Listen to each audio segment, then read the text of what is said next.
Olá, alunos de Pesquisa Operacional 2. Agora, nessa aula, nós vamos ver uma nova variação, uma terceira variação dos modelos de localização, na qual a gente vai considerar capacidade nas facilidades, tá? Então, basicamente o que a gente vai fazer? A gente tem as nossas facilidades e agora a gente vai considerar que elas têm uma capacidade. Por exemplo, aqui suponha que se eu abrir uma facilidade, ela vai ter uma capacidade de atender de 10, tá? E os meus clientes aqui vão ter também agora uma demanda, tá certo? Que está especificada aqui, tá? Então eu só consigo atender essas demandas desde que isso não exceda a capacidade das facilidades, tá certo? Então você poderia, por exemplo, pensar aqui centros de distribuição e aqui lojinhas. Ou você poderia pensar também hospitais e municípios com um número médio de habitantes ali que vai precisar de, enfim, atendimento médico. Você poderia pensar qualquer outras analogias interessantes que envolvessem essa questão das capacidades, tá? Isso aqui é muito próximo, então, pessoal, do que a gente tinha visto lá na segunda semana de Pesquisa Operacional 2, que é a designação generalizada. Na aula 15 a gente falou da designação generalizada. O que é a designação generalizada?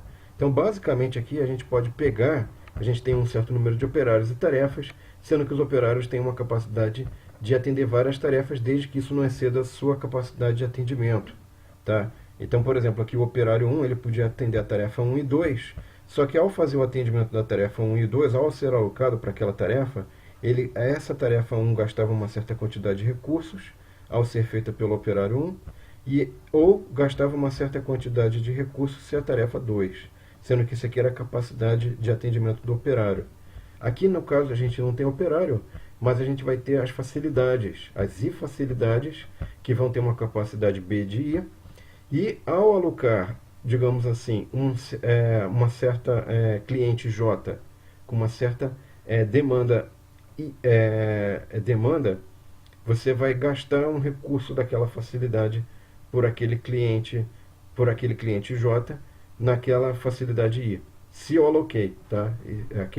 Aquele cliente J naquela facilidade I, tá? Então, só para ilustrar esse conceito, suponha o seguinte, suponha que eu fiz o seguinte, ó, eu peguei aqui a facilidade I, né? Tem uma capacidade Q6, sendo que essa capacidade Q6, na verdade, é uma soma das demandas 3, 3 e 6, tá? Eu posso passar isso para uma coisa mais geral, falando o seguinte, olha, aí eu coloquei uma quantidade de demanda do cliente 10, do cliente 11 e 12, isso consumiu a capacidade da facilidade 6, tá certo? Mas aí eu posso fazer o seguinte, olha, lembre-se que eu só vou fazer esse consumo dessa capacidade, dessa facilidade, se houve de fato a alocação. E como é que eu sei se houve ou não de fato? Eu vou colocar sempre a multiplicação entre o que é o consumo por aquele cliente, dos recursos daquela facilidade, do cliente 10 aqui no caso, e aqui se eu aloquei para a facilidade 6, tá? A mesma coisa para o cliente 11, para o cliente 12. E aqui do outro lado, o que eu vou ter? Eu vou ter que como é que se diz? Essa capacidade dessa facilidade só vai estar disponível se essa facilidade de fato foi aberta, que é relacionar com y6.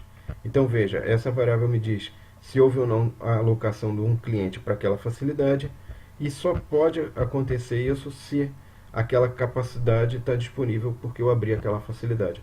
Se eu quiser, eu posso resumir isso aqui de forma geral.